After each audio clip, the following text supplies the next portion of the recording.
So this week is, or actually this month is National Oatmeal Month. I mean, who knew oatmeal had a month? I mean, I think that's crazy, but it's great, right? Because oatmeal, you know, a lot of people say oatmeal is super healthy. I think it's just good. I think oatmeal is as healthy or as bad as you want to make it. I know my son Max, he likes to put so much stuff on his oatmeal. I'm not so sure it's healthy anymore. But anyway, hey, they have their own month. So what I thought we would do this week is we would take the national food, which is oatmeal, and serve it a little bit different way.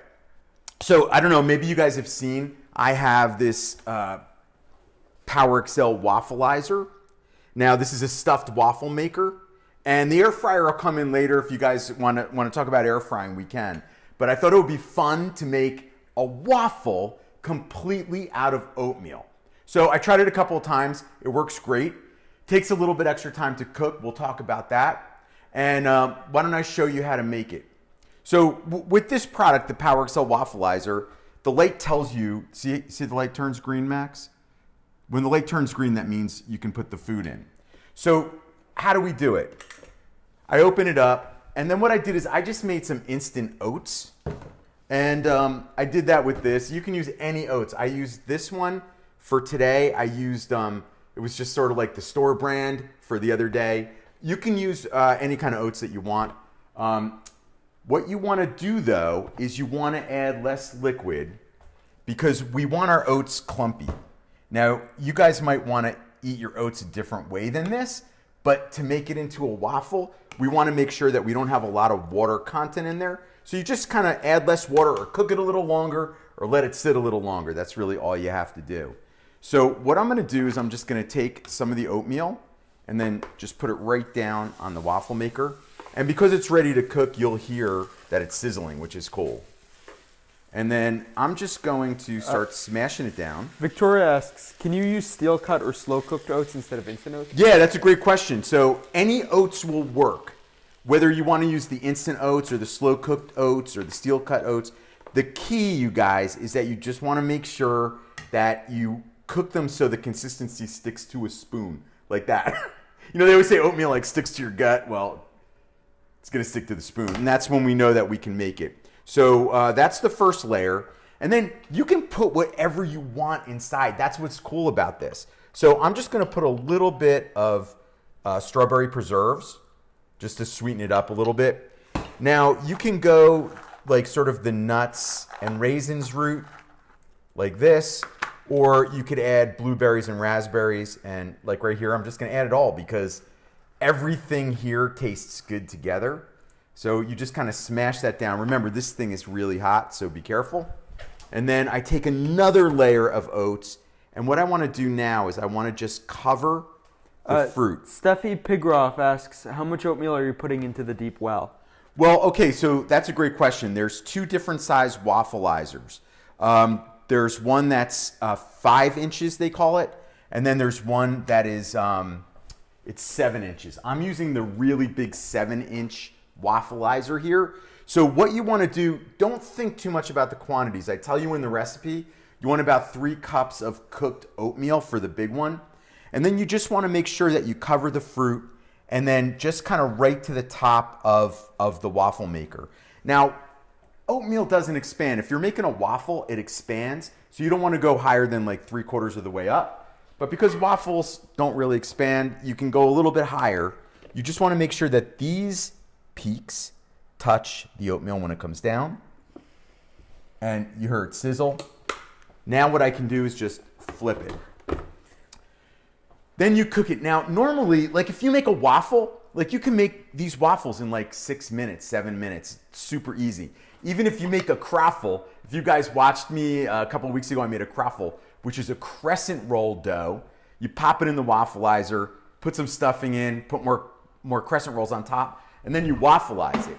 And then they only take about 5 or 6 minutes. This waffle will take longer because remember, it's just pure oatmeal. So it has to cook through, it has to set up and harden up. So you're gonna see steam pouring out the sides. That's what you want. You want all that water to cook off. You wanna turn it into a waffle. And then after about, I wanna say, guys, it's a good 15 minutes, maybe 20. depending on the 7-inch or the 5-inch.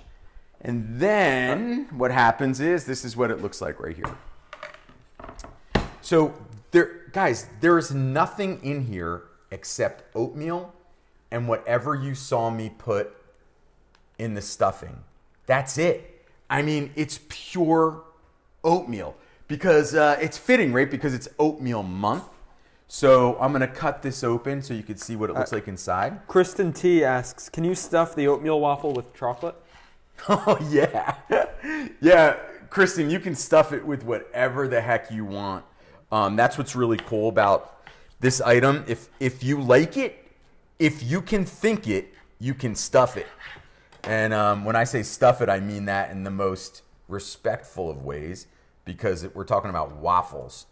So look at this, you guys.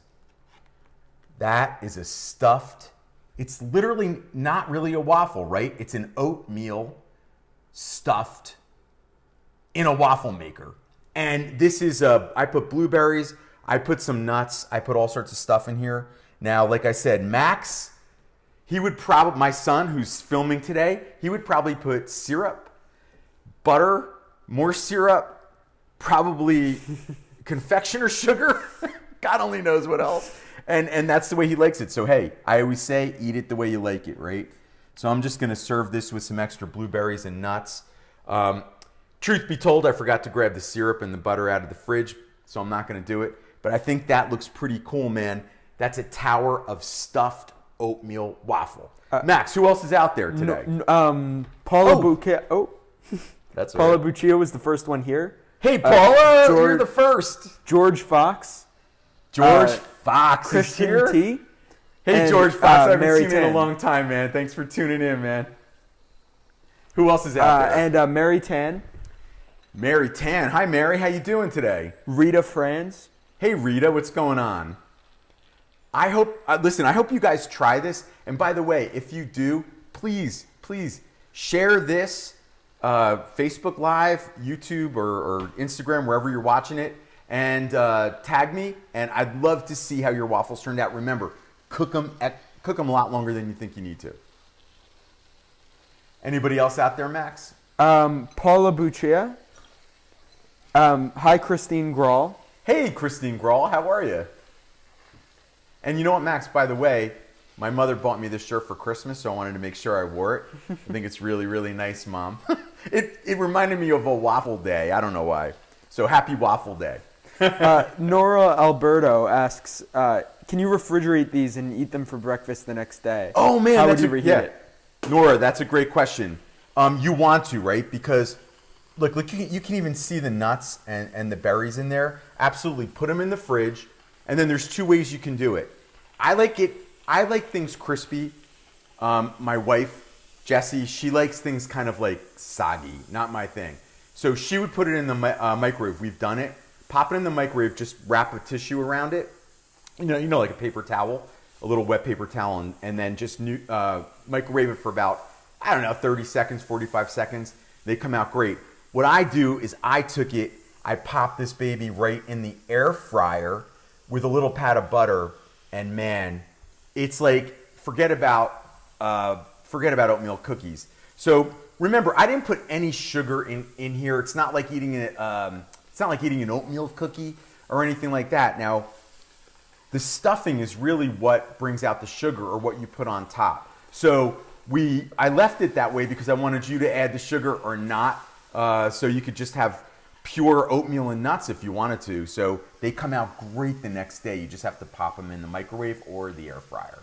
Sherry Luspinenzo asks, I just got mine. Can't wait to try it. Oh, wondering cool. if biscuits can go in there too. Oh, yeah. We call those croffles. Take the crescent rolls. I'm telling you, once you do the crescent rolls in here or even a bagel, you'll be like, why am I eating waffles? Waffles are great. But when you see all the different things you can do in here, you're going to love that even more. So, by the way, I'll be selling this live Sunday in the Kitchen with David. I'll be selling this and the smokeless grill from PowerXL. So tune in. You can see another, I'll probably do like 4 or 5 things. And I know David and QVC, they'll probably have a bunch of 4 or 5 things to do in the Wafflizer as well. So I hope you'll tune in. Also, I just want to tell you guys my website is up and running, erictheiss.com. You can order some of my older books there. I know a lot of people have been looking for them, so you can get them there. You can get them autographed if you want. I'm happy to do that. We send them out right out of here. And just a quick announcement. Here's my new cookbook, Loving Your Air Fryer. This book is going to debut very soon. I'm going to give you extra details on that. I'm going to actually do a little video to kind of introduce the book. There's the back, and then here's the front. Look at all that delicious food. So what I like to say, this book is filled with that healthy crunch. So if you like air frying, you're going to love this because you're going to be loving your air fryer. All right, so that's enough of me. I hope you guys will tune in next week, Thursday. I forget what I'm doing. But anyway, check me out on Sunday on QVC. Wave to me, give a call, and